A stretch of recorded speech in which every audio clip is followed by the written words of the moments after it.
మనము శ్రీల ప్రభుపాదుల వారిచే వచించబడినటువంటి భగవద్గీత యథాతథంలో 15వ అధ్యాయం 10వ శ్లోకం గురించి చర్చించుకోబోతున్నాం. ఈ 15వ అధ్యాయం శీర్షిక పురుషోత్తమ యోగం. ఇది చాలా ప్రాముఖ్యమైనటువంటి అధ్యాయము. మనం చాలాసార్లు భగవద్గీత అంతా కూడా చదువుతున్నప్పుడు పలు చోట్ల అనేక సమయాల్లో ఈ అధ్యాయంలోని శ్లోకాలను ఉటంకిస్తూ ఉంటాం. ఈ అధ్యాయంలో పురుషోత్తమ యోగం కదా, పురుషోత్తముడి యొక్క గుణగణాల్ని చాలా చక్కగా వర్ణించబడ్డాయి. పురుషోత్తముడు ఏ స్థితిలో ఏ రకమైన పరిజ్ఞానాన్ని మనకు అందిస్తారో కూడా చెప్పారు. అంతేకాకుండా ఈ అధ్యాయంలో వ్యక్తులు పురుషోత్తముని ఎప్పుడు చేరుకోగలుగుతారు, భగవంతుని ఎప్పుడు ఎలా అర్థం చేసుకోగలుగుతారు అనే విషయం కూడా చెప్పారు. ఈ శ్లోకంలో అజ్ఞానులైన వ్యక్తులు ఈ శరీరాన్ని జీవాత్మ ఎలా వదిలిపెడుతుందో తెలుసుకోలేరు. అంతేకాకుండా ఈ శరీరాన్ని వదిలిపెట్టిన తరువాత ఎలాంటి శరీరాన్ని పొందుతారో కూడా తెలుసుకోలేరు. ప్రకృతి నియమాలను అనుసరించి త్రిగుణాల ప్రభావం చేత వాళ్ళకు జరిగే మార్పులు వాళ్ళకి అర్థం కాదు. కానీ ఎప్పుడైతే వ్యక్తులు జ్ఞానాన్ని సంపాదించుకుంటాడో ఇదంతా కూడా అవగతమవుతుంది అని చెప్తున్నారు. ఇక్కడ జ్ఞాన చక్షు అనే పదాన్ని ఉపయోగించారు. అది చాలా ప్రాముఖ్యమైన పదము. చూడండి, మనము ఇంతకు ముందు కూడా చాలాసార్లు దీని గురించి చర్చించుకున్నాము. భగవంతుని చూడాలి అనుకుంటే ఎలా చూడగలుగుతాము? ప్రేమాంజన చురిత భక్తి విలోచనేనా. ప్రేమ అనేటువంటి కాటుకని, అంజనము అంటే కాటుక, ప్రేమాంజన చురిత భక్తి విలోచనేనా. ప్రేమ అనే కాటుకొని కళ్ళకి అద్దుకొని భక్తియుక్తంగా భగవంతుణ్ణి చూడాలి. భగవంతుని చూసామనుకోండి, అర్చ విగ్రహంలో కూడా మనకి భగవంతుడు స్వయంగా ప్రకటితమవుతారు. అర్చ విగ్రహంలో ఏంటి, ఎక్కడ చూసినా కూడా మనం భగవంతుని చూడగలుగుతాం. ఎప్పుడు? ప్రేమాంజన చురిత భక్తి విలోచని. కానీ మనమున్న స్థితిలో, బద్ధ స్థితిలో ఎప్పుడైతే ఉంటామో, భక్తి మార్గంలో ఉన్నప్పటికీ జ్ఞానమిశ్ర భక్తి లేక కర్మమిశ్ర భక్తితో భక్తి మార్గంలో ముందుకెళ్లే ప్రయత్నం చేస్తుంటామో, ఆ స్థితిలో మనము భగవంతుని ఎలా చూడగలుగుతాము? జ్ఞానం అనేటువంటి నేత్రంతో మాత్రమే చూడగలుగుతాము. మన భౌతిక నేత్రాలతో భగవంతుని మనం ఇప్పుడు చూడలేకపోతున్నాము. కానీ జ్ఞానచక్షువు అంటే నేత్రము, కన్ను. జ్ఞానము అనేటువంటి కన్నుతో భగవంతుని మనం చూడగలుగుతాము. అందుకనే నవవిధ భక్తుల్లో చాలా ముఖ్యమైనది ఏమిటి అంటే శ్రవణం. కీర్తనం, విష్ణు స్మరణం, పాదసేవనం, అర్చనం, వందనం, దాస్యం, సాఖ్యం, ఆత్మ నివేదనం. ఈ 9 మొట్టమొదటి వచ్చింది మనకి ఏమిటి అంటే శ్రవణం. భగవంతుని గురించి విన్నప్పుడు భగవంతునికి చెందిన పరిజ్ఞానం మనకు అవగతమవుతుంది. ఆ పరిజ్ఞానం మనకి తెలియనప్పుడు జీవాత్మ ఎలా ఈ భౌతిక శరీరంలోకి ఆవిర్భవించింది, ఈ శరీరాన్ని ఎలా వదిలిపెడుతుంది, ఈ 2 విషయాలు కూడా మనకి తెలియవు.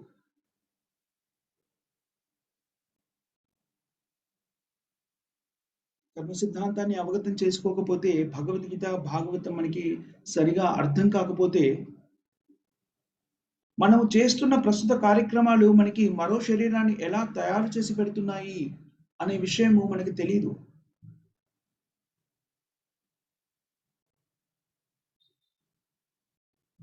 దీనికి మన శరీరము, మన ఈ స్థితి నుంచి తర్వాత స్థితిలోకి ఎలా వెళ్తున్నాము, ఏ శరీరాన్ని మనం పొందాలి అని తెలుసుకోవాలి అన్నా కూడాను, దానికి మనం తయారీ చేసుకోవాలి అనుకున్నా కూడాను, మనకి భగవద్గీతలో చెప్పినటువంటి పరిజ్ఞానం అంతా కూడా అర్థం కావాలి.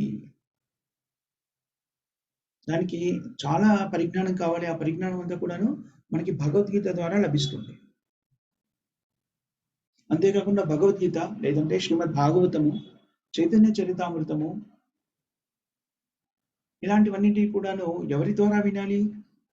ప్రామాణికులమైనటువంటి ఆధ్యాత్మిక గురు ద్వారా ఈ పరిజ్ఞానాన్ని స్వీకరించినప్పుడు మనము మన జీవితానికి సంబంధించినటువంటి లక్ష్యం ఏమిటి, ఒకవేళ లక్ష్య సాధనలో మనం పరిపూర్ణం కాకపోతే ఏం జరుగుతుంది, మనం ఇప్పుడు చేస్తున్న కార్యక్రమాల ప్రకారంగా మనకు ఏ రకమైన శరీరం వస్తుంది, ఇవన్నీ కూడా మనకు అవగతమవుతాయి. ఇవన్నీ కూడా అర్థం చేసుకోవడానికి కావలసిన పరిస్థితులను కల్పించి దాంట్లో అభ్యాసం పొందిన వాళ్ళు నిజంగా గొప్ప అదృష్టవంతులు.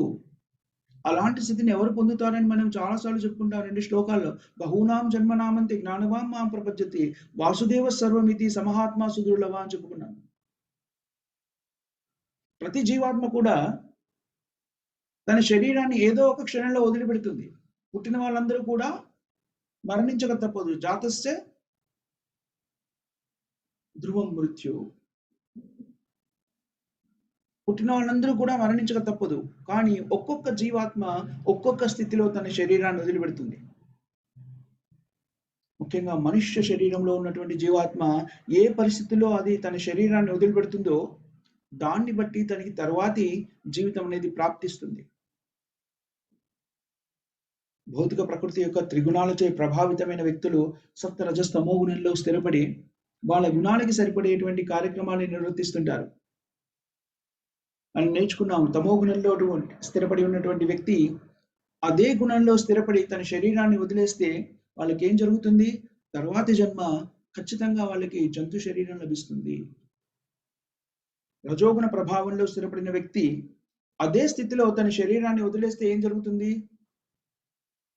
మరుజన్మలో మానవ శరీరం లభించి ఆ గుణంలో స్థిరపడడానికి అవకాశం ఏర్పడుతుంది. సప్తగుణంలో ఉన్న వ్యక్తి పరిపూర్ణతని సాధించకుండా శరీరాన్ని వదిలేస్తే మంచి భక్తుల కుటుంబంలో జన్మించవచ్చు. లేదు అనుకుంటే భక్తి మార్గంలో ఆసక్తి లేదు కానీ సత్వగుణంలో ఉన్న వ్యక్తి ఎక్కడ పుడతారు? ఉన్నత లోకాల్లో అవతరిస్తారు అని చెప్పుకున్నాం. ఎంతవరకు అంటే సత్వగుణంలోని పాలనని బట్టి ఎంతగా అభివృద్ధి చెందాడు అనే దాన్ని బట్టి బ్రహ్మలోకం దాకా కూడా వెళ్ళవచ్చు. కానీ ప్రయోజనం ఏంటి? బ్రహ్మలోకానికి వెళ్ళినా కూడాను చాలా అనంతకాలంగా జీవించి ఉంటారు. అక్కడ జీవితకాలం చాలా పెద్దది బ్రహ్మలోకంలో. కానీ మళ్ళీ కూడా ఈ భౌతిక ప్రపంచంలోకి జన్మ మృత్యు చరావధి అనే చక్రంలో బంధింపబడి ఉంటారు. అలా కాకుండా ఎప్పుడైతే వ్యక్తి సత్వగుణం నుంచి కూడా అధిగమించి సత్వగుణాన్ని కూడా అధిగమించి శుద్ధ సత్వంలో స్థిరపడతాడో అప్పుడు భగవంతుని యొక్క భక్తియుక్త సేవలో నిమగ్నమవుతాడు. అలాంటి స్థితిలో శరీరాన్ని వదిలేసిన వ్యక్తి ఎక్కడికి వెళ్తారు? మాముపేత్య పునర్జన్మ, మరుజన్మ లేకుండా ఆ వ్యక్తి భగవద్ధామాన్ని చేరుకుంటాడు అని మనం నేర్చుకున్నాం.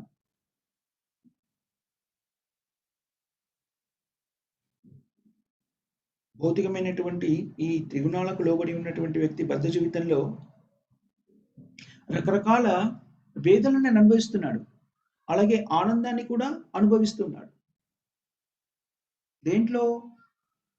ఇంద్రియ తృప్తి అనేటువంటి భ్రమలో భ్రమితమైనటువంటి మానసిక స్థితిలో ఇవన్నీ అనుభవిస్తున్నాను అనేటువంటి అనుభూతిని చెందుతున్నాడు.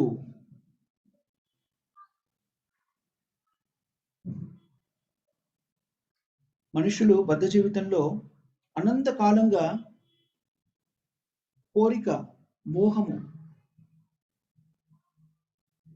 అనేటువంటి ఈ 2 రకాలైనటువంటి భావనలలో కొట్టుకుపోతున్నారు, కొట్టుమిట్టాడుతున్నారు. ఈ భావనలో ఉన్నప్పుడు కోరిక మరియు మోహము అనేటువంటి ఈ 2 భావనలో వ్యక్తి స్థిరపడి ఉన్నప్పుడు భగవంతుడికి సంబంధించిన పరిజ్ఞానం ఏది కూడా అర్థం చేసుకోలేరు. అది మనం చూస్తూ ఉంటాము, చాలా మందికి చెప్తుంటాము, భగవంతుని గురించి వినండి వినండి అంటే కూడా నువ్వు రకరకాల కారణాలు చెప్తుంటారు. ఏ కారణము? నాకు ఈ అవసరం ఉంది, ఆ అవసరం ఉంది, ఇంట్లో వాళ్ళు, కుటుంబ సభ్యులు అంగీకరించట్లేదు. ఎన్ని రకాల కారణాలు మనం ప్రత్యేకంగా దాని గురించి చర్చించుకోక్కర్లేదు. మనందరికీ కూడా తెలుసు ఎన్ని రకాల కారణాలు మన బుర్రలోకి వస్తాయో.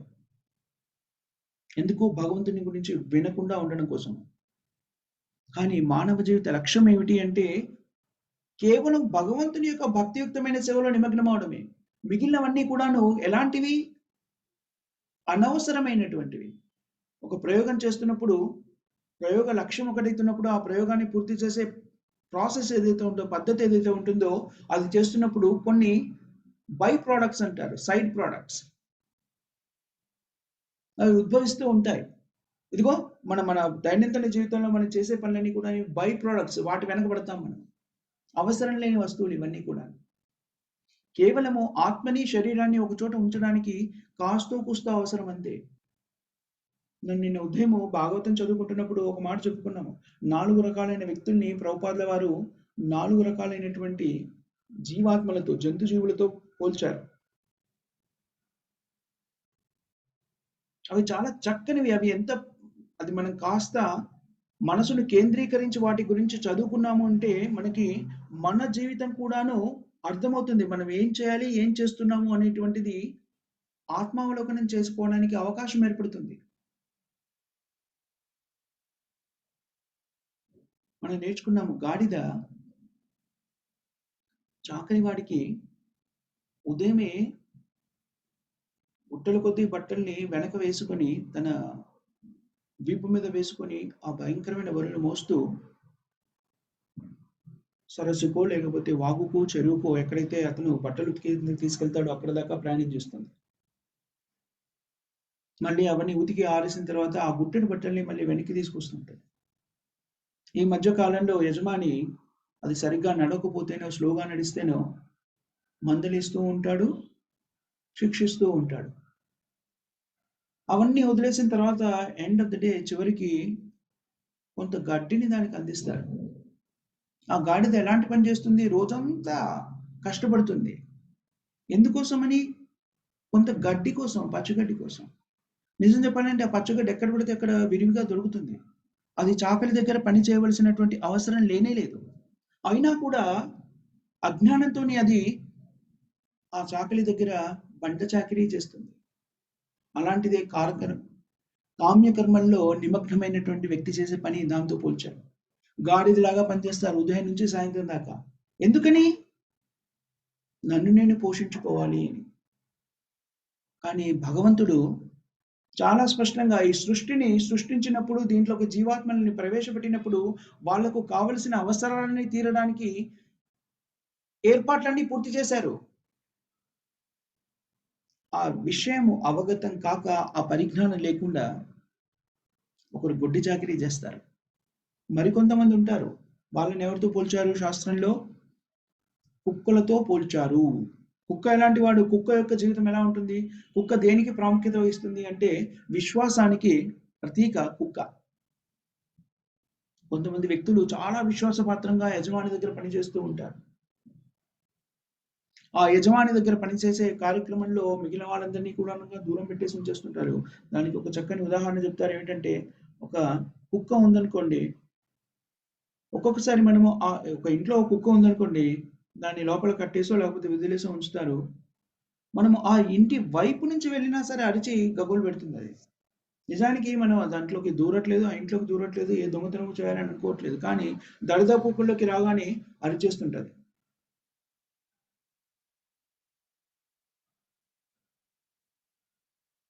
అలాగే వ్యక్తులు కూడాను కొంతమందికి ఎలాంటి సేవలో నిమగ్నమవుతారంటే పరిపూర్ణమైన విశ్వాసంతో కొన్ని రకాల సేవల్లో నిమగ్నమవుతారు. కానీ ఆ ప్రభువు ఎవరికైతే మనం సేవ చేస్తున్నామో ఆ వ్యక్తి భక్తుడు కాదు అనుకోండి,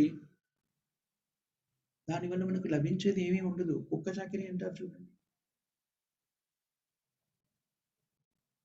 ఇంకా 2 జంతువుల గురించి కూడా మనం చర్చించుకున్నాం. ఎవరికైనా గుర్తుందా ఇంకా 2 జంతువులు ఏంటో?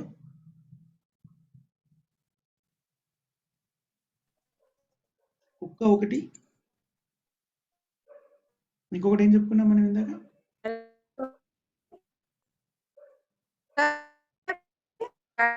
కుక్క, గార్ధవం గురించి చెప్పుకున్నాం ప్రభుజీ. ఇప్పుడు ఇంకా 2 ఏంటి? ఎవరికైనా గుర్తుందా? హరే కృష్ణ ప్రభుజీ. ఒంటె. ఇంకొకటి ఏమిటి? ఇంకొకటి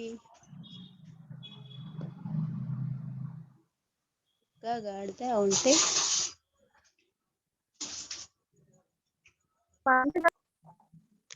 ఏంటి మాతాజీ?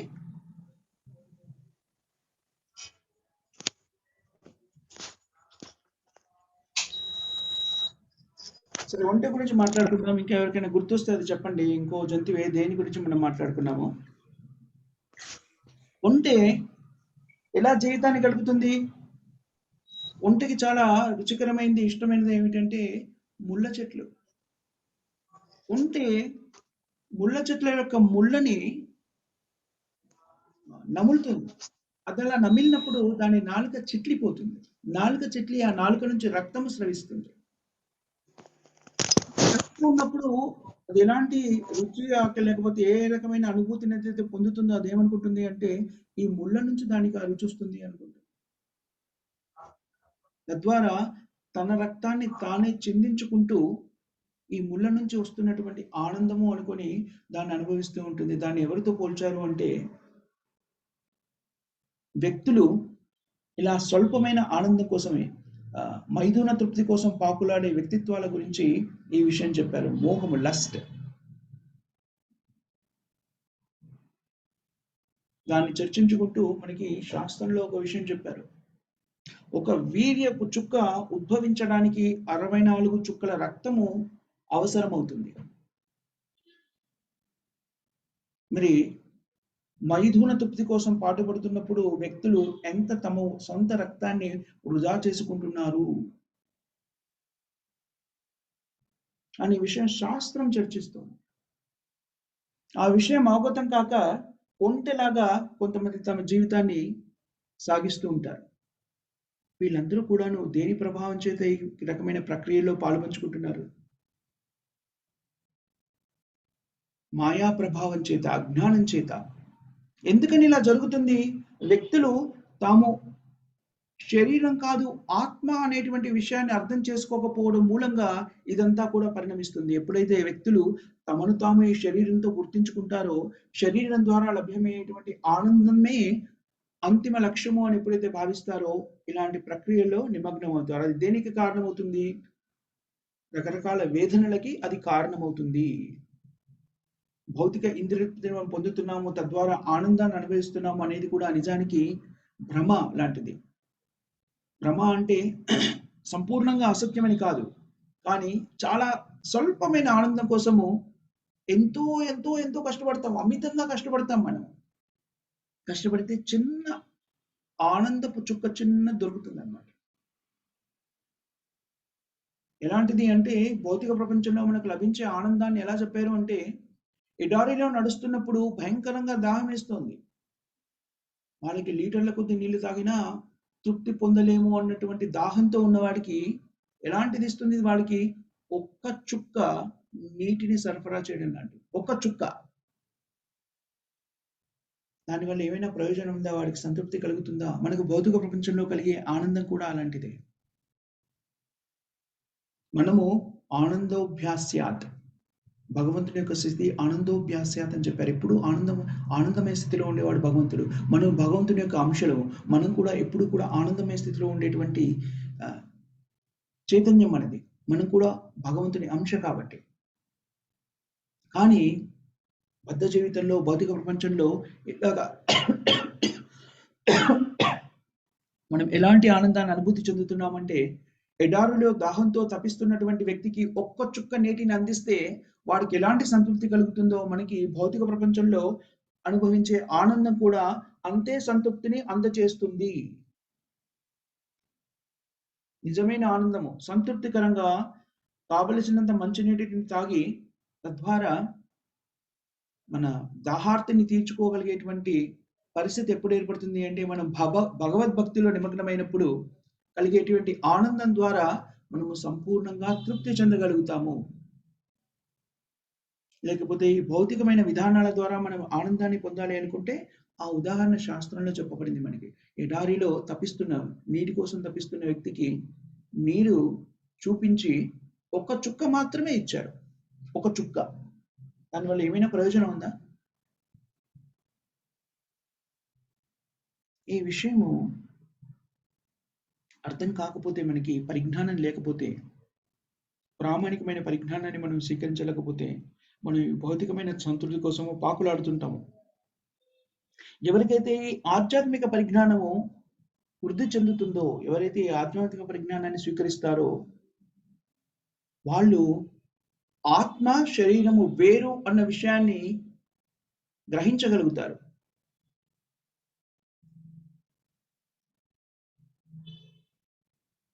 అంతేకాకుండా వాళ్ళు ఈ జీవాత్మ బద్ధ జీవితంలో ఎలా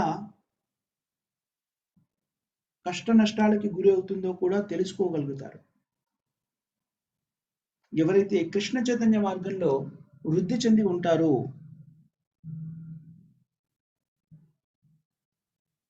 అలాంటి వ్యక్తుల్ని ఏమని చెప్తున్నాడు ఇక్కడ ప్రభుపాదుల వారు ఒక వాక్యాన్ని చెప్పారు. ఇక్కడ కృష్ణ చైతన్య మార్గాన్ని ఎవరైతే అవగతం చేసుకుంటారో వాళ్ళు చేసే ఒక ముఖ్యమైనటువంటి పని ఏమిటి అంటే ఈ పరిజ్ఞానాన్ని మిగిలిన వాళ్ళందరికీ అందించే ప్రయత్నం చేస్తారు అని చెప్తున్నాడు ఇక్కడ. ఎందుకని?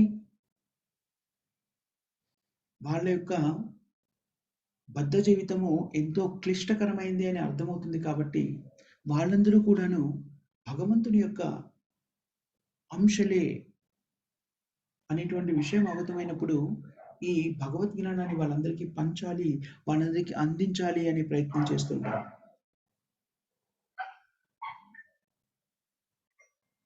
ఎందుకంటే మనకి శాస్త్రంలో చెప్పబడింది భగవంతుని కన్నా కూడా దయార్థ హృదయులు ఎవరు అంటే భక్తులు. భక్తులు బద్ధజీవులు పడుతున్నటువంటి కష్ట నష్టాలని చూసి భరించలేరు. అందుకనే దయార్థ హృదయంతో ఏం చేస్తారు అంటే వాళ్ళకి వాళ్ళ నిజమైన తండ్రిని పరిచయం చేసే ప్రయత్నం చేస్తారు. తద్వారా ఏం జరుగుతుంది? వాళ్ళు నిజమైన తండ్రిని అవగతం చేసుకున్నారు అంటే భగవంతుని గురించి పరిజ్ఞానాన్ని తెలుసుకోగలిగితే దాన్ని తమ జీవితంలోకి అన్వయించుకోగలిగితే వాళ్ళు కూడా ఈ భౌతిక ప్రపంచం యొక్క కష్ట నష్టాల నుంచి విముక్తులవుతారు. ఒకానొక సందర్భంలో చైతన్య చరితామృతంలో మనం గమనిస్తాం, పంచతత్వ గురించి మనం మాట్లాడుకుంటాం కదా, మనము వాళ్ళకి ప్రణమిల్లుతాం కూడా. రోజు నమో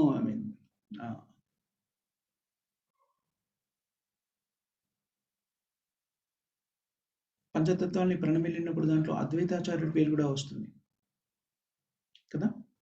ఒకానొక సందర్భంలో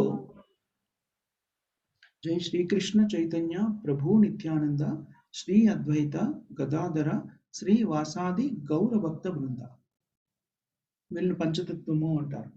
ఒకానొక సందర్భంలో అద్వైతాచార్యుడు చైతన్య మహాప్రభుతో పాటు ఈ పంచతత్వం కూడాను ప్రచారం చేస్తూ కీర్తనలో లీనమైనప్పుడు చైతన్య మహాప్రభు అద్వైతాచార్యుడితో ఒక మాట అంటారు. చాలా ఉన్నతమైనటువంటి ఆనందమయ స్థితిలో ఉన్నారు చైతన్య మహాప్రభు, కీర్తనలో లీనమైపోయినారు.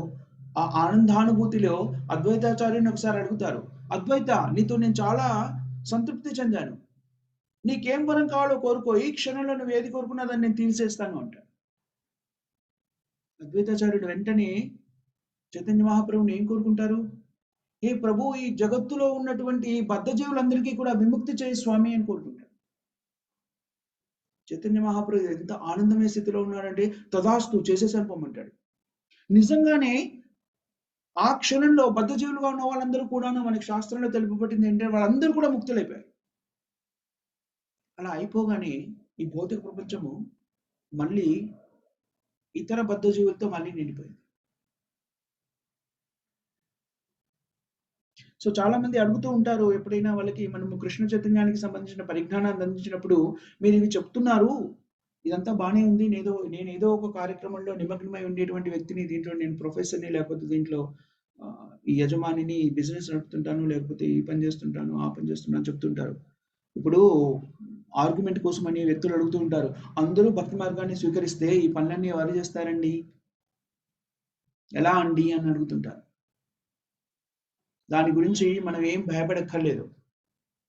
మనం భక్తి మార్గాన్ని స్వీకరించినంత మాత్రాన జగత్తులో జరగవలసిన పనులేవి కూడాను ఆగిపోవు. అవి చేయడానికి కావాల్సిన వాళ్ళందరూ ఉంటారు. దానికి ఈ మంచి ఉదాహరణ ఇదనమాట.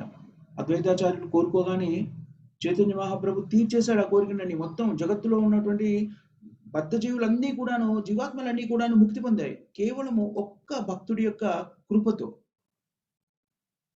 కానీ వెంటనే భౌతిక ప్రపంచం అంతా కూడా మళ్ళీ అనేకమైనటువంటి బద్ధజీవులతో, కొత్త set of living entities, new set of living entities తో మళ్ళీ ప్రపంచం అంతా కూడా నిండిపోయింది. అందుకని మనం ఎప్పుడు కూడా అది ఆలోచించకూడదు, నేను ఒకవేళ భక్తి మార్గాన్ని స్వీకరిస్తే, అలాగే ప్రపంచమంతా భక్తి మార్గాన్ని స్వీకరిస్తే జగత్తు ఎలా నడుస్తుంది అని. నిజానికి ప్రపంచమంతా కూడాను, మానవులందరూ కూడాను భక్తి మార్గాన్ని స్వీకరిస్తే ఈ భౌతిక ప్రపంచమే వైకుంఠంగా మారిపోతుంది. అందుకని మనం భౌతికంగా చేసే కార్యక్రమాలు ఉన్నాయి చూడండి, అవన్నీ కూడా ఎలా అని మనం ఆలోచించక్కర్లేదు. భౌతిక ప్రపంచంలో మనం చేసే పనులన్నీ కూడా ఎందుకు చేస్తున్నాము అంటే మన కోరికలను తీర్చుకోవడానికి మాత్రమే చేస్తున్నాము. ఇవేవి కూడా మన బాధ్యత కాదు. ఇది మనకి ఎప్పుడు అవగతమవుతుంది అంటే మనము భగవన్నామాన్ని స్మరిస్తూ రోజు భాగవతాన్ని వింటూ ఉన్నామనుకోండి, మనకి ఈ పరిజ్ఞానము మెల్లమెల్లగా మనకు అవగతమవుతుంది. మనం చేస్తున్న పనులేవి కూడా మన బాధ్యత కాదు. ఇంద్రియ తృప్తి కోసమని మన కోరికలు తీర్చుకోవడానికి చేస్తున్నాం. మన బాధ్యత ఏమిటి? జీవేన స్వరూపే కృష్ణ నిత్యదాస్. అది మన సహజ సిద్ధమైన స్థితి. మనం ఇప్పుడు ఎవరికైతే సేవ చేస్తున్నామో కుటుంబ సభ్యులకి, బంధుమిత్రులకి, ప్రజలకి, వీళ్ళకి, వాళ్ళకి, రకరకాలటువంటి వ్యక్తులకి, దేవతలకి, ఇలా రకరకాల కార్యక్రమాలు నిర్వర్తిస్తూ అవన్నీ మన బాధ్యత అనుకుంటున్నాం. కానీ అవన్నీ కూడా అవేవి కూడా మన బాధ్యత కాదు.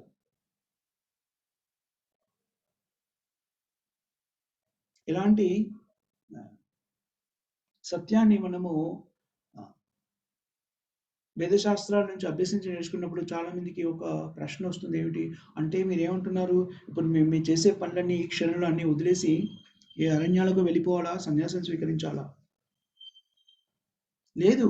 ఇప్పుడు మన మానసిక స్థితి, చైతన్య స్థితి ఆ స్థితిలో లేదు కాబట్టి చైతన్య మహాప్రభు మనకి ఉద్బోధించినటువంటిది ఏమిటి అంటే, స్థానియ స్థిత, మీరు ఎక్కడున్నారో అక్కడే ఉండండి. ఏ కార్యక్రమం అయితే నిర్వర్తిస్తున్నారో అవి నిర్వర్తిస్తూనే ఉండండి. కానీ మీ జీవితానికి ఇది ఒక కొత్త కార్యక్రమాన్ని యాడ్ చేసుకోండి, కలుపుకోండి. అదేమిటి? హరే కృష్ణ మహామంత్రాన్ని జపించడం. హరే కృష్ణ కృష్ణ కృష్ణ హరే హరే, హరే రామ రామ రామ హరే హరే. ఈ మంత్రాన్ని 16 మాలలు రోజు జపిస్తూ నిర్దేశించిన నియమాలన్నీ పాటిస్తే మనం ఒక రోజు మనకి ఇదంతా కూడా అవగతమవుతుంది. ఎలా అవగతమవుతుంది అంటే, ఇది మన కష్టం కాదు, వదులుచుకోవడం అనేటువంటి కూడాను ఆనందదాయకం అవుతుంది. వదులుచుకోవడం అనేది కూడాను. ఆ వదులుచుకోవడం కూడా ఎలా వదులుకుంటాము? ప్రతి వాళ్ళు మనం ఎవరినైతే వదులుకున్నామో వాళ్ళు కూడా శ్రేయస్కరమైన స్థితిలో ఉండేలా చూసి మరీ వదులుకుంటాము. అంటే వాళ్ళు కూడా భగవద్భక్తులు అయిపోతారు.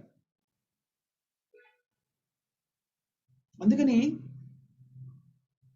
మనం శాస్త్రాన్ని పూర్తిగా అవగతం చేసుకుంటున్నాం. కానీ మనం ఎప్పుడైతే ఆ స్థితిలో, ఆ చైతన్య స్థితిలో లేమో, అప్పుడు మనం ఆ చైతన్య స్థితికి వెళ్ళడానికి కావలసినటువంటి పరిస్థితులు మనకు అందజేసినటువంటి ఆచార్యుల దగ్గర నుంచి వాళ్ళ సూత్రాల్ని, వాళ్ళ నియమాల్ని, వాళ్ళు చెప్పినటువంటి ఇన్స్ట్రక్షన్స్, సూచనలను తీసుకొని దాని ప్రకారంగా మన జీవితాన్ని అన్వయించుకుంటే, ఆ జీవితాన్ని, మన జీవితాన్ని దాని ప్రకారంగా కొనసాగిస్తే మనం కూడా ఆ స్థితికి చేరుకుంటాము. ఖచ్చితంగా చేరుకుంటాము. ఎందుకనంటే ఆచార్యులు, భగవంతుడు స్వయంగా చెప్పారు. దాన్ని ఏమిటంటారు? సిద్ధాంతరీకరించారు ఎవరు? ఆచార్యులు.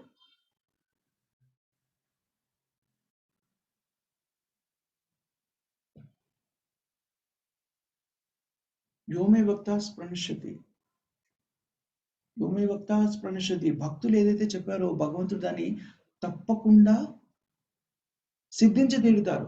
ఒక్కొక్కసారి భగవంతుడు చెప్పారనుకోండి, ఏదైనా ప్రామిస్, ఏదైనా భగవంతుడు మనకి ఇది చేసి తీరుతాను అని చెప్పారనుకోండి, ఒక్కొక్కసారి అది సాధ్యం కాకపోతేనో, అవసరమైతేనో భగవంతుడు ఆ మాట మార్చొచ్చు. కానీ ఒక భక్తుడు చెప్పాడనుకోండి, ఇది నీకు భగవంతుడు ఇస్తాడు అని భక్తుడు చెప్పాడనుకోండి, భగవంతుడు ఆ మాటని జవదాటడు.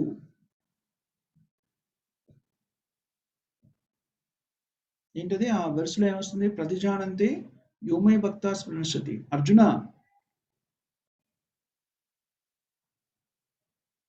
డిక్లేర్ చేయు, ప్రపంచానికి డిక్లేర్ చేయమంటున్నాడు. ఏమని?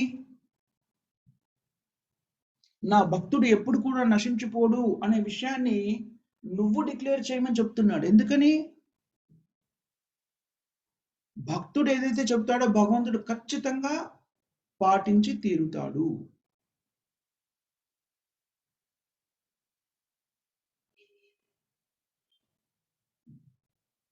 సో ఈ శ్లోకంలో మనకి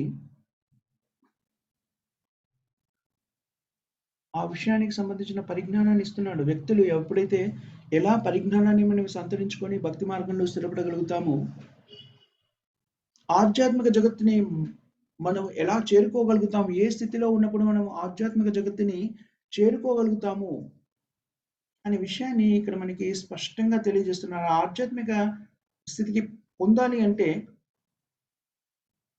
ఎలా పొందుతాము?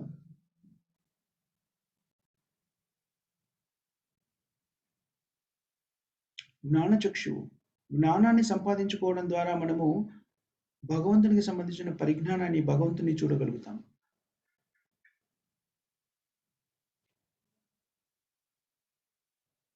మనకి కర్మ సిద్ధాంతానికి సంబంధించి కానీ, వేదశాస్త్రంలోని పరిజ్ఞానాన్ని కానీ చాలాసార్లు అనుకుంటాము, ఇంత పెద్దగా వేదశాస్త్రం ఉందే, నా జీవిత కాలంలో ఇదంతా కూడా నేను చదవగలనా అనేటువంటి సంశయం ఒక్కోసారి కలుగుతుంది. కానీ ఈ పరిజ్ఞానం అంతా కూడా మనకు అవగతం కావాలంటే మనం చేయవలసింది ఏమిటి అంటే, హరినామ సంకీర్తనని విడవకుండా 16 మాలల జపాన్ని రెగ్యులర్గా చేశామనుకోండి, ఈ నియమాల్ని పాటిస్తే ఈ పరిజ్ఞానం అంతా మనకు అవగతం అవుతుంది. ఎలాగా? సర్వస్వచాహం మనం చదువుకోబోతున్నాం దాన్ని 15వ శ్లోకంలో వస్తుంది. ఇదే అధ్యాయంలో సర్వస్వచాహం హృదయ సన్నివిష్టో మత్తా స్మృతి జ్ఞానం అపోహనం చ వేదేశ సర్వం అహమే వేదో వేదాంత కృద్వేద విదేవచాహం మత్త స్మృతి జ్ఞానం అపోహనం చ. కృష్ణుడు ఏమని చెప్తున్నాడు? మత్త, నా నుంచే మీకు జ్ఞానము, స్మృతి అంటే జ్ఞాపక శక్తి, అపోహ అంటే మరుపు, ఇవన్నీ కూడా నా నుంచే వస్తున్నాయి అంటున్నాడు. సచ్చిదానంద విగ్రహం మనం దేంతో చేయబడ్డాము? సత్ చిత్ ఆనంద. సత్ అంటే అనాది, చిత్ అంటే సంపూర్ణమైన పరిజ్ఞానము, ఆనంద అంటే ఆనందము. ఈ మూడింటితో చేయబడినట్టు విగ్రహం మనం కూడా. ఎందుకంటే మనం కూడా భగవంతుని యొక్క అంశ కాబట్టి. ఆ మూడు పదార్థాల్లో ఒకటి ఏమిటి? సంపూర్ణ పరిజ్ఞానము, శాశ్వతత్వము, సంపూర్ణ పరిజ్ఞానము, ఆనందము అనేటువంటి ఈ మూడు పదార్థాలతో చేయబడినటువంటి విగ్రహము మన శరీరం, మన ఆత్మ. సారీ, అందుకని ఆత్మకి సంపూర్ణ పరిజ్ఞానం ఉంది. ఇన్హరెంట్ గా, వ్యవస్థీకృతంగా ఆత్మకి సంపూర్ణమైన పరిజ్ఞానం ఉంది. ఎప్పుడైతే మనము హరినామాన్ని జపిస్తుంటామో, హరే కృష్ణ మహామంత్రాన్ని జపిస్తుంటామో, హరే కృష్ణ కృష్ణ కృష్ణ హరే హరే, హరే రామ రామ రామ హరే హరే, ఈ మంత్ర జపం ద్వారా మనం ఏం చేస్తున్నామంటే మన హృదయాన్ని కప్పి ఉన్నటువంటి కల్మషాలు, భౌతిక కల్మషాలన్నీ కూడాను తొలగిస్తున్నాము. మనం శుద్ధీకరణ చేసుకునే విధానాల్లో ఒక శుద్ధీకరణ విధానం ఏమంటే హరినామం ద్వారా శుద్ధీకరణ చేసుకోవడం. మనం నీటితో మన శరీరాన్ని శుద్ధి చేసుకుంటాం. నీటిని చాలాసార్లు ఉపయోగిస్తాం. దేన్ని శుద్ధి చేయాలని కూడాను నీటిని ఉపయోగిస్తాం. అది ఒక పద్ధతి. మరొక పద్ధతి ఏమిటి అంటే, భౌతిక కాలుష్యాలన్నింటినీ కూడా శుద్ధి చేయాలి అంటే మనం ఉపయోగించేటువంటి వస్తువు లేకపోతే విధానము ఏమిటి అంటే హరినామ సంకీర్తన. హరినామ సంకీర్తన ద్వారా మనని మనము శుద్ధి చేసుకుంటాము. అలా శుద్ధి చేసుకున్నప్పుడు వేదశాస్త్రాల పరిజ్ఞానం అంతా కూడా మనకు అవగతమవుతుంది.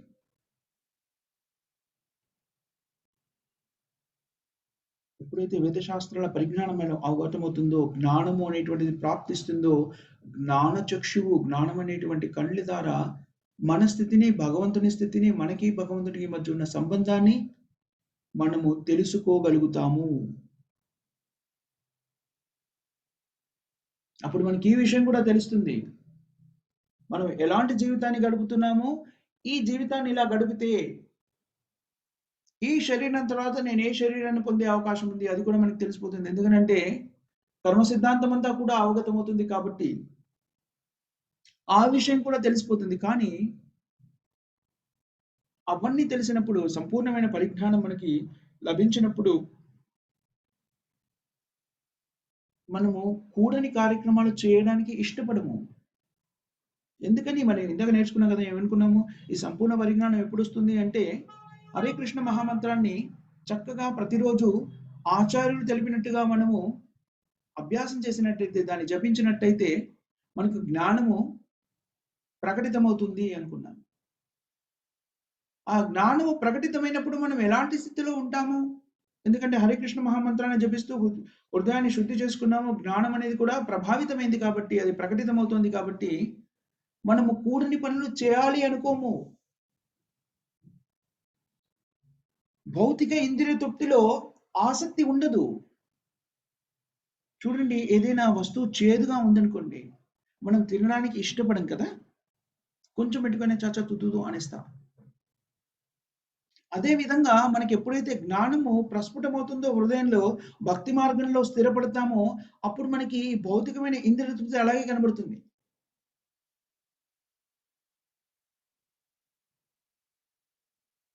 అది మనకి చేదు వస్తువు మనం చూసి ఎలాగా దాన్ని దూరంగా విసిరేస్తామో, దూరంగా పెట్టేస్తామో, మనకి ఇంద్రియ తృప్తి కూడా అలాగే కనబడుతుంది. అసలు ఆసక్తి ఉండదు. ఇప్పుడు మనకున్న స్థితి ఏమిటి అంటే, దాన్ని వదిలేయాలా?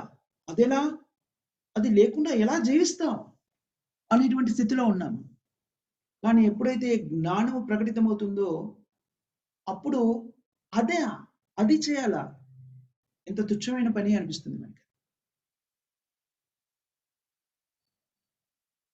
మనము ఆ స్థితికి రావాలి అంటే మనకు సైద్ధాంతిక పరంగా ఇప్పుడు మనము చేయవలసిన పనేమిటో తెలుసు. మనకి జ్ఞానము కాస్త ప్రాప్తించినా కూడాను అది మనం జీర్ణించుకోలేదు. ఎప్పుడైతే మనం జ్ఞానాన్ని జీర్ణించుకొని మన జీవితంలోకి అన్వయించుకుంటామో అదేమవుతుంది అంటే విజ్ఞానము లేకపోతే దాన్ని పూర్తిగా నరనరాల్లో అది జీర్ణించుకుపోయిందనుకోండి, అప్పుడు మనం ఆత్మ సాక్షాత్కార జ్ఞానాన్ని పొందినట్టుగా మనం భావించవచ్చు. అలాంటి ఆత్మ సాక్షాత్కార జ్ఞానాన్ని పొందినప్పుడు మనము ఈ భౌతికమైనటువంటి ఇంద్రియ సుఖాల మీద మనకి ఆసక్తి ఉండదు. బలవంతంగా తోసేయడం కాదు, అసలు దాని వైపు కూడా చూడాలనుకోము. ఆ స్థితి ఎప్పుడు సంభవిస్తుంది అంటే హరినామ సంకీర్తన ద్వారా సంభవిస్తుంది.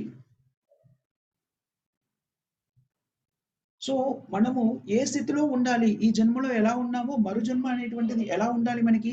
ఏ శరీరం కావాలి అనేది నిర్దేశించుకునేటువంటి అధికారము మన దగ్గరే ఉంది. చూసారా? మనం ఎంత శక్తివంతులమో అంటే, మనకి ఏది కావాలో నిర్ణయించుకునే అధికారం మన దగ్గరే ఉంది. భగవంతుడు ఆ స్థితిని మనకి కల్పించాడు. దాన్ని కోరుకోకుండా, ఆ పని చేయకుండా మనం చాలా సార్లు మనకు కలిగేటువంటి కష్ట నష్టాలకి చుట్టూ ఉన్న ప్రపంచాన్ని, వ్యక్తులని, చివరికి భగవంతుని కూడా దూషిస్తాం. ఇది వాస్తవము. మనం ఏది కోరుకున్నా కూడాను అది జరగాలి అంటే భగవంతుని అనుజ్ఞ కావాలి. అది సత్యమే. కానీ భగవంతుడు మనకి కొంత స్వతంత్రతనిచ్చాడు కాబట్టి, మనము కోరుకునే కోరికలని ఆయన అడ్డుకోవట్లేదు. బాబు మీరు ఏది కోరుకోవాలి అనే విషయాన్ని ఆయన స్పష్టంగా శాస్త్రంలో చెప్తున్నారు. మీరు ఏది కోరుకుంటే ఉత్తమమైన స్థితిలో ఉంటారు. మీరు ఏది కోరుకోవాలి, మీ శాశ్వతమైన స్థితి ఏమిటి అదంతా కూడా శాస్త్రాల్లో మనకు తెలియజెప్పారు. కానీ ఎక్కడ కూడా నువ్వు బలవంత పెట్టట్లేదు. ఇదే కోరుకోండి అని బలవంత పెట్టట్లేదు. అలా కాకుండా కూడనివి ఏమైనా కోరుకున్నా కూడాను ఆయన అనుగ్రహిస్తున్నాడు. అనుగ్రహించి దాని పర్యవసానాన్ని కూడా మనం అనుభవించేలా చేస్తున్నాడు. అదే కర్మ సిద్ధాంతం.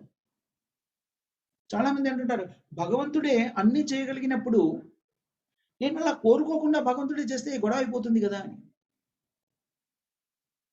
అలా చేయడు భగవంతుడు. ఎందుకనంటే మనకి స్వతంత్రతనిచ్చాడు, కొంత స్వతంత్రతని. ఆ ఇచ్చిన స్వతంత్రతని బలవంతంగా వెనక్కి తీసుకోడు. మనం ఏ విషయం కూడా నేర్చుకున్నాం, భగవంతుడు మనకి స్వతంత్రత ఎందుకు ఇచ్చాడు? మనము సృష్టించబడడానికి ఏకైక కారణం ఏమిటి అంటే భగవంతుని యొక్క భక్తియుక్త సేవలో నిమగ్నమై ఉండడానికి మాత్రమే జీవాత్మలన్నీ కూడా సృష్టించబడ్డాయి. ఆ భక్తియుక్తమైన సేవ, ప్రేమతో కూడిన భక్తియుక్తమైన సేవలో నిమగ్నం కావాలి అంటే జీవాత్మకి కొంత స్వతంత్రత కావాలి. ఆ స్వతంత్రత లేకపోతే ప్రేమని వ్యక్తీకరించడం సాధ్యం కాదు. మనం ఒక వ్యక్తిని బంధించి నన్ను ప్రేమించు అన్నారనుకోండి, భయంతోనో లేకపోతే ఆ బంధనాల నుంచి విముక్తి పొందడానికి వ్యక్తి సరే సరే నేను ప్రేమిస్తున్నాను, నన్ను వదిలేయండి. కానీ అది అంతర్లీనంగా హృదయాంతరాల నుంచి వచ్చిన ప్రేమ భావన కాదు. హృదయాంతరాల నుంచి ఆ ప్రేమ భావన ప్రకటితం అవ్వాలి అంటే ఆ వ్యక్తికి స్వతంత్రత ఉండాలి. మనం ఇష్టపడాలా, ఇష్టపడకూడదా, అభిమానించాలా, అభిమానించకూడదా, ప్రేమించాలా, ప్రేమించకూడదా అనేటువంటి స్వతంత్రత ఉన్నప్పుడు, ఆ స్వతంత్రత ఉన్నప్పుడు కూడా ఆ వ్యక్తి మనల్ని అభిమానిస్తే, ప్రేమిస్తే ఆ ప్రేమ యొక్క మాధుర్యాన్ని మనం అనుభవించగలుగుతాం. భౌతికమైన కేవలము తాత్కాలికమైన భౌతికమైన దాంట్లోనే మనం దీన్ని అనుభవించగలిగినప్పుడు ఆలోచించండి, ఆధ్యాత్మికమైనటువంటి స్థితిలో జీవాత్మ భగవంతుని ప్రేమించడం మొదలెడితే జీవాత్మ ఎంత ఆనందాన్ని పొందుతుంది, భగవంతుడు ఎంత ఆనందాన్ని పొందుతాడు. భగవత్ సేవలో నిమగ్నం అవడం అంటే భౌతిక ప్రపంచంలో సేవకులు చేసే పని లాంటి సేవ కాదు ఇది. మనం చాలాసార్లు దీనికి ఉదాహరణ చెప్పుకున్నాము. తల్లి శిశువులకు చేసే సేవ లాంటిది. తల్లి శిశువులకు సేవ చేస్తున్నప్పుడు అజ్ఞానంలో ఉంటారు. మలమూత్రాల్ని కూడాను తమను తాము శుభ్రం చేసుకోలేని స్థితిలో ఉంటారు పుట్టినప్పుడు శిశువులు. తల్లి అవన్నీ చేస్తుంది పాపం. ఎలా చేస్తుంది? పాపము అనుకొని చేయదు. చీచీ చాచా అంటూ చేయదు. ఎంతో ప్రేమగా చేస్తుంది. సేవ కదా అది నిజానికి. చాలా సేవ. కానీ తల్లులు చాలా ప్రేమగా చేస్తారు. దాన్ని నేను వీడికి సేవకున్నా, నేను బానిసనో లేకపోతే నృత్యానికి సేవ చేస్తున్నాను అలాంటి భావన ఉండదు. ప్రేమతో చేస్తారు. అదేవిధంగా భక్తులు సంపూర్ణమైనటువంటి జీవాత్మ భక్తియుక్తమైన సేవలో నిమగ్నమైనప్పుడు, భగవంతుని సేవలో నిమగ్నమైనప్పుడు అది మనకి మనకి భాషలో ఉన్నటువంటి పదాల యొక్క ఏంటంటారు దాన్ని లిమిటెడ్నెస్ మూలంగా మనం సేవ అనే పదాన్ని ఉపయోగిస్తున్నాం. కానీ అది చాలా ఉన్నతమైనటువంటి పరిస్థితి. ఆ సేవ అనే పదానికి అర్థం తెలుసుకోవడం కోసం మనకి ఈ తల్లి శిశువుల మధ్య ఉండేటువంటి బంధం గురించి మనం ఉపమానంగా ఎగ్జాంపుల్గా చెప్పుకున్నాము. కానీ ఆ సేవ భక్తియుక్తమైన సేవ, భగవంతుడికి మనం చేసే భక్తియుక్తమైన సేవ ఎలా ఉంటుంది అంటే ప్రేమతో కూడుకొని ఉంటుంది. కాబట్టి దాన్ని మనం సేవగా భావించాము. దాంట్లో చేస్తున్న భక్తుడు ఆనందానుభూతిని చెందుతాడు, భగవంతుడు కూడా ఆనందానుభూతిని చెందుతారు. ఇద్దరు నిజానికి సమాన స్థితిలో ఆనందాన్ని అనుభవిస్తుంటారు అని చెప్పింది శాస్త్రం. ముక్త స్థితిలో ఉన్నప్పుడు జీవాత్మ యొక్క గుణైక్యము గుణాలన్నీ కూడా జీవాత్మ యొక్క గుణాలు కూడాను భగవంతుని గుణాలతో సరిసమానంగా ఉంటాయి. బద్ధ జీవితం నుంచి విముక్తి అయిన తర్వాత జీవాత్మ సంపూర్ణ స్వతంత్రుడు అవుతాడు. అందుకని తాను ఎలాంటి స్థితిలో భగవంతుని సేవ చేయాలనుకుంటే అప్పటికప్పుడుగా అది ప్రాప్తిస్తుంది. భగవంతుడికి ఉండేటువంటి విభూతుల్లో చాలా వరకు జీవాత్మకి కూడా లభిస్తాయి. స్వరూప సిద్ధి అంటే మనం ఎప్పుడైతే భగవద్ధామాన్ని చేరుకుంటామో అక్కడ మన స్వరూపము, మన రూపము వైకుంఠ లోకాల్లో మన రూపము నారాయణ రూపము సమాన స్థితిలో ఉంటుంది. అందరూ చతుర్భుజాలతో నారాయణ లాగానే కనిపిస్తుంటారు వైకుంఠంలో. అందరూ ఒకే రకమైన రూపాన్ని కలిగి ఉంటాడు. స్వరూప సిద్ధి అంటారు దాన్ని. జీవాత్మలు ముక్తి చెందినప్పుడు స్వరూప సిద్ధిని పొందుతాయి వైకుంఠంలో ఉన్నప్పుడు.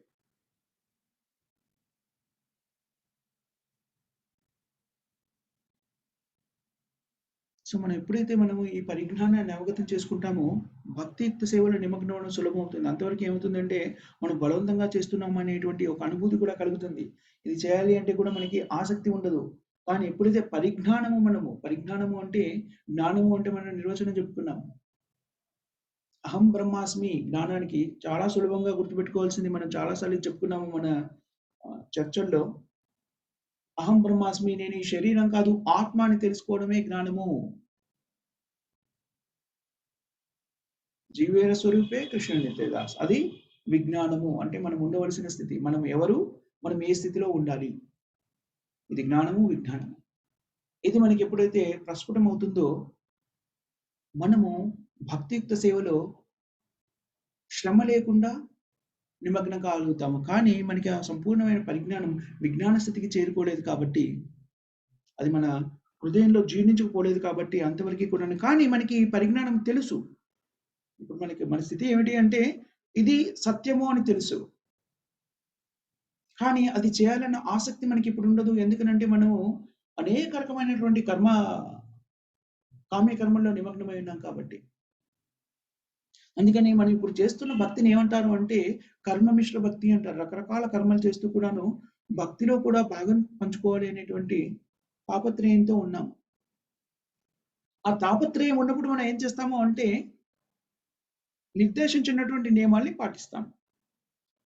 అప్పుడు మనకి ముక్తి అనేటువంటిది లభిస్తుంది. భక్తిలో స్థిరపడతాము. అప్పుడు ఆ స్థితిలో ఉన్నప్పుడు మనము భౌతికమైనటువంటి వస్తువుల నుంచి మనకి వాటి మీద ఆసక్తిని కోల్పోవడం చాలా సులభం అవుతుంది. అసలు ఇందాక మనం అనుకున్నామే, చేదు వస్తువుల్ని తినకుండా ఉండడానికి కష్టపడక్కర్లేదు. ఒకసారి రుచి చూడగానే అది చేదుగా ఉంది, తినడానికి ఇంపుగా లేదు, సొంపుగా లేదు అనగానే దాన్ని వదిలేస్తాము. మనం ఎప్పుడైతే మనము హరినామ సంకీర్తనాన్ని, హరే కృష్ణ మహామంత్రాన్ని శ్రద్ధగా 16 మాలలు ఆచార్యులు చెప్పినట్టుగా దాన్ని జపించడం మొదలెడతామో అవసరం లేని వస్తువుల మీద ఆసక్తి దానంతటదే తగ్గిపోతుంది. అది హరినామానికి కలియుగంలో ఉన్నటువంటి ప్రభావము. అందుకని మనము జ్ఞానాన్ని పెంపొందించుకోవాలి అంటే మనం చేయవలసింది ఏమిటి అంటే భగవంతుని లీలని వినడమే కాకుండా ప్రతిరోజు ముఖ్యంగా మనం చేయవలసిన పని ఏమిటంటే హరే కృష్ణ మహామంత్రాన్ని జపించడము, తద్వారా మనకి జ్ఞానము ప్రాప్తించినప్పుడు ఆ జ్ఞాన చక్షువుల ద్వారా మనము సత్యాన్ని సక్రమంగా గ్రహించగలుగుతాము. తద్వారా దానినే మనము జీవితంలోకి అన్వయించుకొని దాన్ని జీవితంగా జీవించగలుగుతాము. దీనివల్ల నష్టం ఏమీ లేదు. చాలా మంది ఏమనుకుంటారు అంటే, నేను భక్తి మార్గాన్ని స్వీకరిస్తే దైనందిన జీవితంలో నేను అనుభవించేటువంటి రకరకాల సంతృప్తుల్ని, ఆనందాల్ని కోల్పోతాను అనుకుంటారు. కానీ మనము దీనికన్నా ఉన్నతమైనటువంటి భక్తి మార్గంలో మనకు లభించేటువంటి ఆనందాన్ని ఇంకా అనుభవించలేదు. ఒకసారి దాన్ని అనుభవించడం మొదలెట్టామనుకోండి, ఇవన్నీ ఎంత తుచ్చమైనవి అనుకుని మనమే వదిలేస్తాం. అదే కదా ఇక్కడ మనం చెప్తుంది. ఉన్నతమైన రుచి ఎప్పుడైతే మనకు లభిస్తుందో, తక్కువ రుచితో ఉన్న వాటిని మెల్లమెల్లగా మనం వద్దు అనుకుంటాం కదా. రకరకాల పదార్థాలు అక్కడ పెట్టారండి. మనకి ఒకటి చాలా రుచికరంగా ఉంటుంది అనుకోండి. ఆ రుచికరమైన పదార్థాన్ని మనం తీసుకుంటాము. దానికన్నా తక్కువ రుచిగా ఉన్న దాని వైపు మనం చూడము. అదే పరిస్థితి మనం ఎప్పుడైతే హరినామ సంకీర్తనని, హరే కృష్ణ మహామంత్రాన్ని, హరే కృష్ణ కృష్ణ కృష్ణ హరే హరే, హరే రామ రామ రామ హరే హరే ఈ మంత్రాన్ని జపిస్తున్నప్పుడు ఇప్పుడు మనకి పెద్ద ఆసక్తిగా ఉండదు. ఎందుకంటే దాంట్లో రుచిని ఇంకా మనం అనుభవించలేదు. కానీ దాన్ని జపిస్తూ పోతున్నట్టయితే మనకి దాంట్లోని రుచి తెలుస్తుంది. దాని ద్వారా ఏం జరుగుతుంది అంటే భౌతికమైనటువంటి ఇంద్రియాల మీద ఉన్నటువంటి ఆసక్తి తొలగిపోతుంది. ముఖ్యంగా ఎందుకు అలా తొలగిపోతుంది అంటే మన జ్ఞాన చక్షులు తెరుచుకుంటాయి. జ్ఞానం మనలో ఇప్పుడు ఉంది. ఎందుకంటే అన్ని జీవాత్మలు కూడా సంపూర్ణ పరిజ్ఞానంతో చేయబడ్డాయి. జ్ఞానం ఉంది అక్కడ. కానీ అది రకరకాలైనటువంటి భౌతికమైనటువంటి కోరికలతోని, భౌతిక కల్మషాలతోని కప్పివేసి ఉంది. మనం హరినామ సంకీర్తనని, హరే కృష్ణ మహామంత్రాన్ని జపిస్తున్నప్పుడు అది మన హృదయాన్ని శుద్ధి చేసి ఆ కల్మషాలన్నీ కూడా తొలగిస్తుంది. దానివల్ల మనలో స్థిరంగా ఉన్నటువంటి జ్ఞానము ప్రకటితమవుతుంది. తద్వారా మనము ఆధ్యాత్మిక అనుభూతిని, ఆధ్యాత్మిక ఆనందాన్ని అనుభవించడం మొదలెడతాము. సో ఇది కనీసంగా విశ్వాస స్థాయిలో మనం దీన్ని అంగీకరించినట్టయితే వెంటనే మనం చేయవలసిన పని ఏమిటి అంటే హరే కృష్ణ మహామంత్రాన్ని ప్రతిరోజు తప్పకుండా జపించాలి. అలాంటి స్థితిలో మనం భగవంతుడిని, మనని, ఈ ప్రకృతిని అంతని కూడా సక్రమంగా అర్థం చేసుకోగలుగుతాము. అది ఈ శ్లోకం యొక్క సారాంశం. ఎవరికైనా ఏమైనా క్వశ్చన్స్ కానీ, కామెంట్స్ కానీ, కరెక్షన్స్ కానీ ఏమైనా ఉన్నాయా మాతాజీస్ అండ్ ప్రభుజీస్?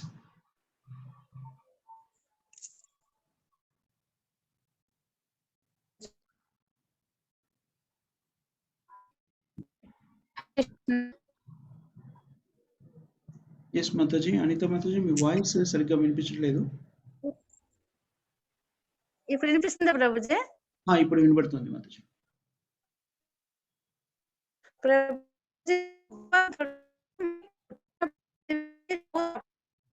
మళ్ళీ వినబడట్లేదు మాతాజీ. అర్థం కావట్లేదు, మీ పదాలు ఏమిటో అర్థం కావట్లేదు.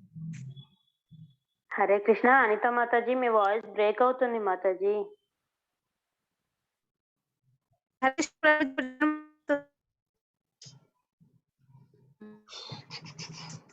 లేదు. ఇంకా ఎవరికైనా ఏమైనా క్వశ్చన్స్ కానీ, కామెంట్స్ కానీ ఉన్నాయా మాతాజీ అండ్ ప్రభుజీస్? హరే కృష్ణ ప్రభుజీ, దండత్ ప్రణామ్. ఎస్ మాతాజీ.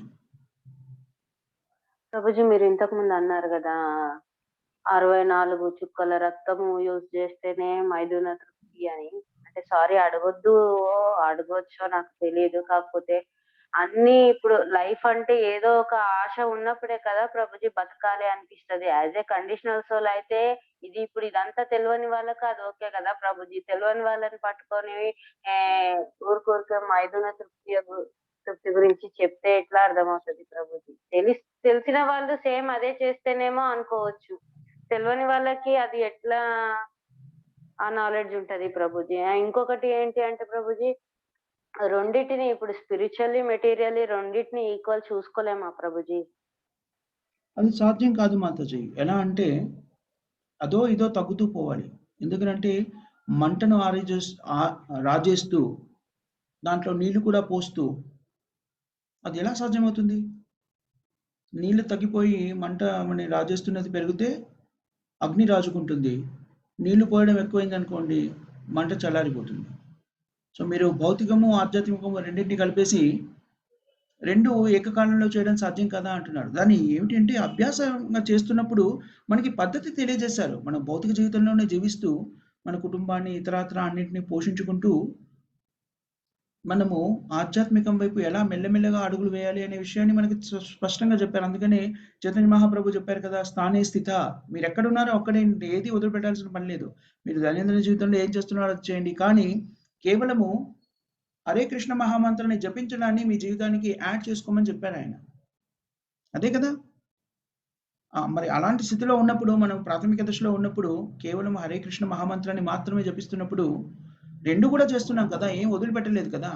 కాదు అంటే కాస్త ఈ నియమాలు ఏవైతే పాటిస్తుంటామో, ఆ నియమాలు ఏవన్నా మనం ఇప్పుడు ఉల్లంఘిస్తూ ఉంటే కొంత మన జీవితాన్ని కొంచెం క్రమబద్ధీకరించుకున్నాము అని చెప్పవచ్చు. కానీ పూర్తిగా వదిలేయలేదు కదా! అవి 2 ఇప్పుడు చేస్తూనే ఉన్నాం కదా మాతాజీ మనం. ప్రభుజీ, మాతాజీ చెప్పినది క్వశ్చన్ కి మీ ఆన్సర్ కరెక్ట్ గా లేదని నేను భావిస్తున్నాను. చెప్పండి ఎందుకనో? ఏంటి మీకు అర్థమైంది? మాతాజీ చెప్పిన క్వశ్చన్ వేరేగా ఉంది, మీరు చెప్పిన ఆన్సర్ వేరేగా ఉంది. క్వశ్చన్ ఏంటి?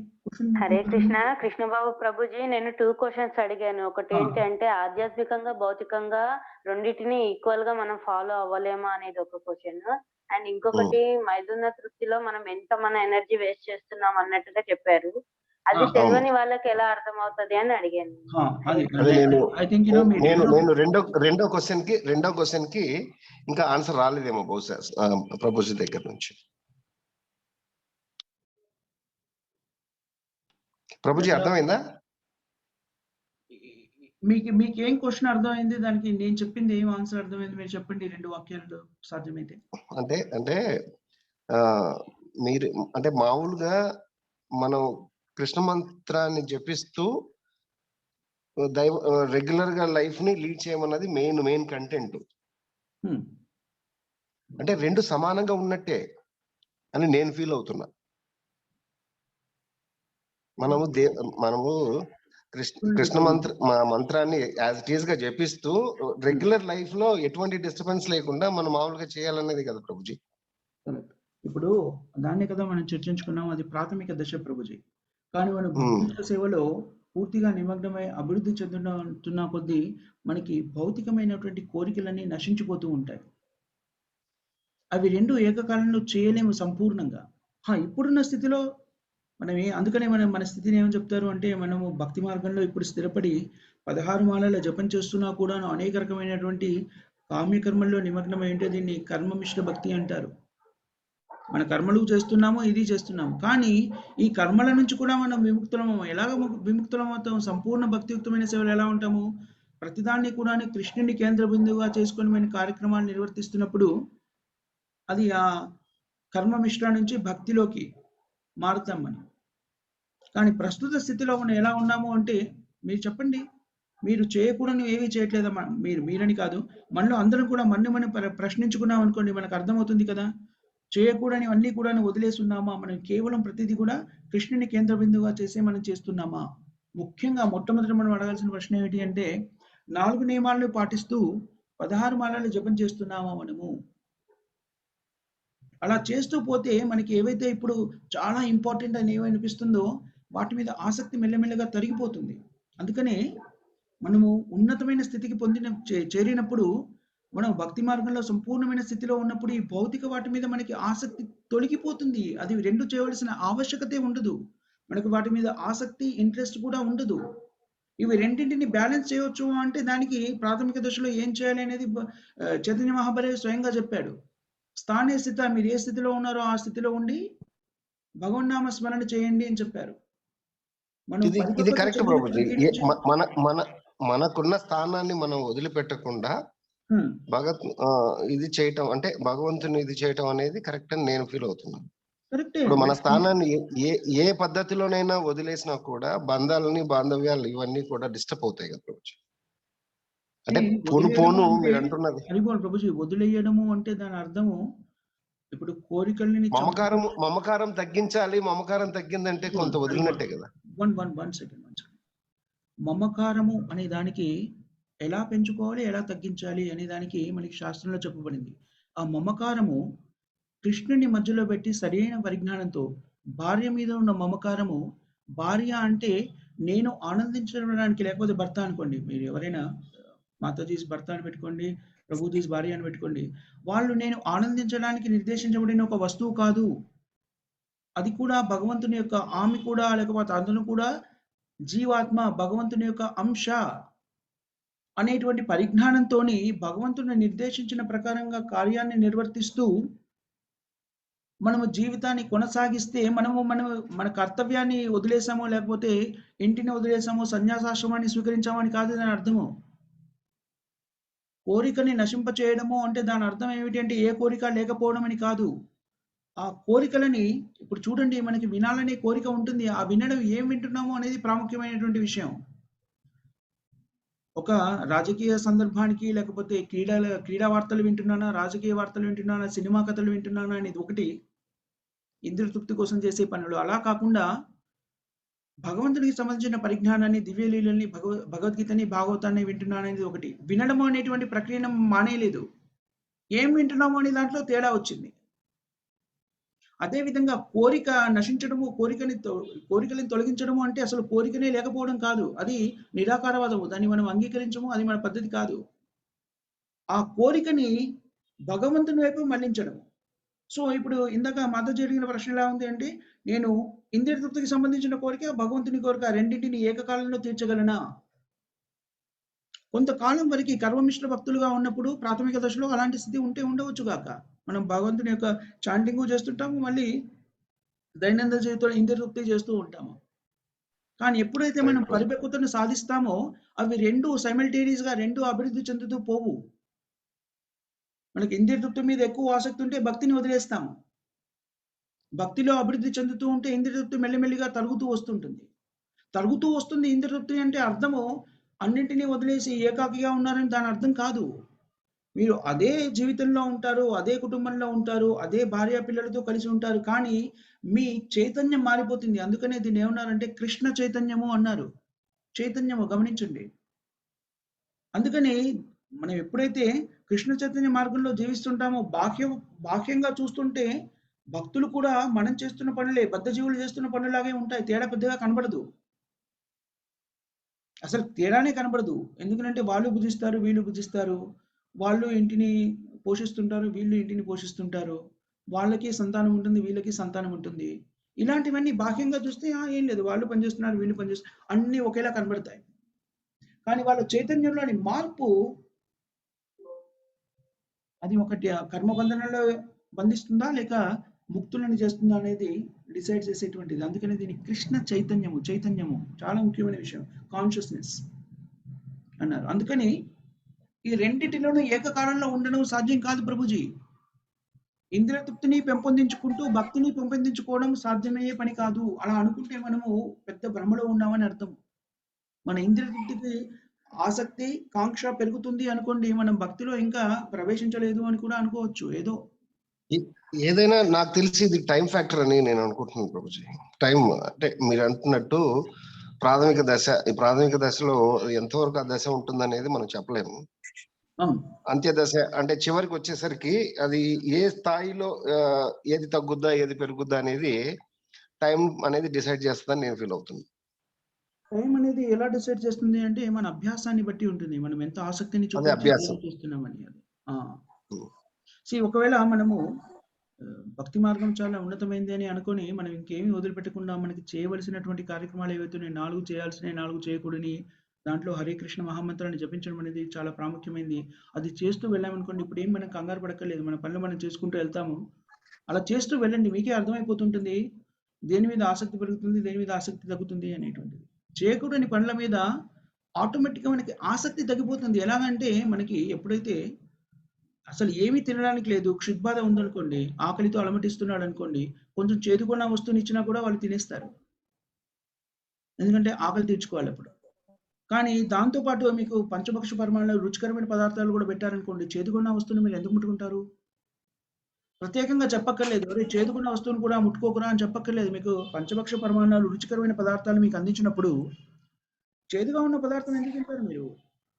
దాని మీద ఆసక్తి ప్రత్యేకంగా బలవంతంగా నేను తినకూడదు అనుకోకర్లేదు. దాని మీద ఆసక్తి ఆటోమేటిక్గా తగ్గిపోతుంది. అసలు దాని వైపు చూడం కదా మనము. ఎప్పుడైతే మనం భక్తియుక్త మార్గంలో స్థిరపడి ఉండి భక్తియుక్త సేవలో నిమగ్నమై దాంట్లో అభివృద్ధి చెందుతుంటామో ఈ భౌతికమైన వాటి మీద ఆసక్తి తగ్గిపోతూ ఉంటుంది మెల్లిమెల్లిగా. మనకే తెలుస్తుంది మనం భక్తి వైపు పయనిస్తున్నామా లేకపోతే భౌతిక ఇంద్రియ తృప్తి వైపు పయనిస్తున్నాం అన్న విషయం మనకే తెలుస్తుంది మనం ప్రాక్టీస్ చేస్తున్నప్పుడు.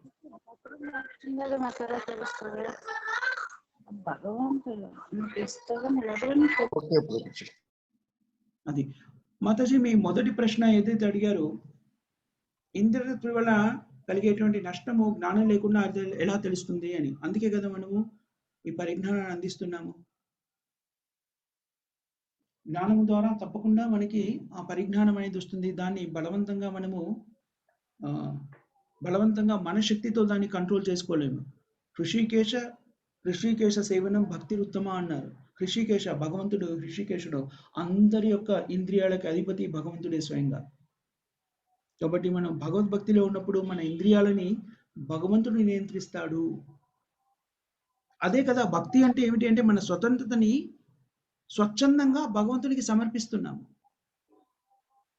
మనకి స్వతంత్రత ఇచ్చారు కదా, స్వతంత్రత ద్వారా ఏం చేయాలో భగవంతుడు చెప్పాడు. దాన్ని మనం దుర్వినియోగపరిచాం. మనం భక్తియుక్త సేవలో నిమగ్నం ఏం చేస్తున్నాం భగవంతునికి? మళ్ళీ మన స్వతంత్రతని స్వచ్ఛందంగా భగవంతునికి సమర్పించి, నాకు స్వతంత్రత ఉంది, నాకు తెలుసు, కానీ మీరు ఏది చెప్పారో అదే నేను చేయాలనుకుంటున్నాను అంటున్నారు. ఇది ఎలా అంటే, మీరు మీ అబ్బాయికి ఒక 1000 రూపాయలు ఇచ్చారు. మరి నువ్వు వెళ్ళి నువ్వు డ్రెస్ కొనుక్కుంటే బాగుండు అని నేను అనుకుంటున్నాను, కానీ నీ ఇష్టం, నువ్వు ఏదైనా కొనుక్కో, నీ ఇష్టం. నువ్వు చాక్లెట్లు, బిస్కెట్లు, లేకపోతే స్వీట్లు, హాట్లు కొనుక్కుంటావా, లేకపోతే ఇంకేదైనా కొనుక్కుంటావా, లేకపోతే వృధా నీ ఇష్టం.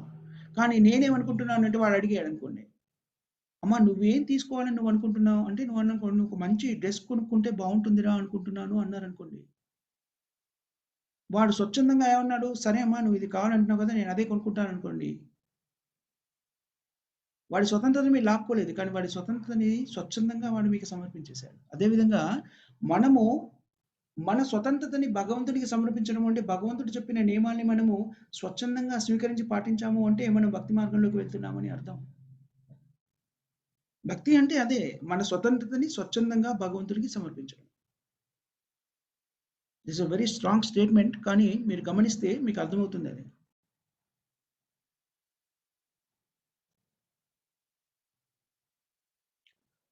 సో మాతాజీ మీ 2 ప్రశ్నలకి సమాధానం దొరికిందా, లేకపోతే? దొరికింది ప్రభుజీ. Thank you Prabhuji. ఇంకా ఎవరికైనా ఏమైనా కామెంట్స్ కానీ క్వశ్చన్స్ కానీ ఉన్నాయా మాతాజీస్ అండ్ ప్రభుజీస్? లేకపోతే మనం ఇక్కడ ఆపేద్దాం. మణికంఠ ప్రభు ఉన్నారా?